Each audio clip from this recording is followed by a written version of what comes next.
हमने पढ़ा था अलाउद्दीन खिलजी कैसे सत्ता में आया और उनके विजय अभियानों के बारे में। तो पार्ट 2 में पढ़ेंगे हम उसके एडमिनिस्ट्रेटिव जो पॉलिसीज़ थी और इकोनॉमिक पॉलिसीज़ थी उनके बारे में। तो सबसे पहले जो उसने महत्वपूर्ण निर्माण करवाए थे वो थे अलाई दरवाज़ा, अलाई मीनार, हौज़ खास, हज़ार सुतुल महल और जमात खाना मस्जिद। ऐसे महत्वपूर्ण निर्माण उसने करवाए थे और उसे Sikandar Shahani the second Alexander भी कहा जाता था। तो अलाउद्दीन की सबसे प्रसिद्ध नीति थी मार्केट कंट्रोल पॉलिसी।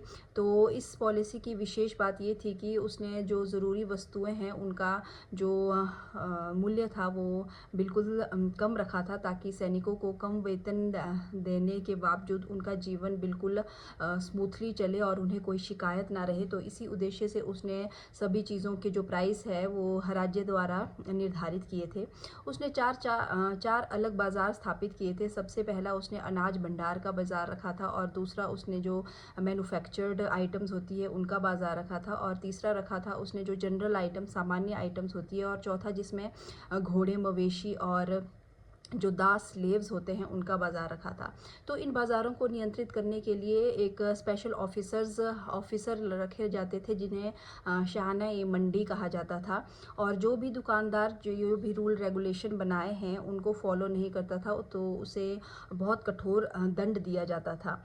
तो भ्रष्टाचार को रोकने के लिए उसने चेहरा और दाग प्रणाली बनाई थी। चेहरा मतलब जिसमें जो सैनिकों का जो हुलिया होता है उसे दर्ज किया जाता था, और दाग जिसमें घोड़ों पे जो है सरकारी स्टैंप लगाई जाती थी, ताकि नकली घोड़ों का लेन देन ना हो।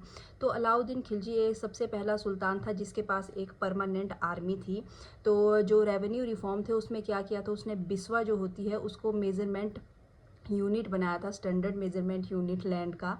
और जो किसानों से आधा जो कर वसूला जाता था उसे भूमि कर कहा जाता था, और एक होता था घरी कर ही बोलते थे, यस घरी को कर को बोलते थे, मकान कर। और जो चराई होता था वो पशु चराई के लिए कर लिया जाता था। तो अलाउद्दीन ने धर्म और राजनीति को हमेशा अलग रखा था, और एक काजी ने उन्हें कहा था शरीयत के अनुसार अपनी सत्ता को चलाए। लेकिन अलाउद्दीन खिलजी का मानना था कि किंगशिप मीन्स नो किनशिप, मतलब जो सत्ता होती है उसमें कोई रिश्तेदारी नहीं चलती है।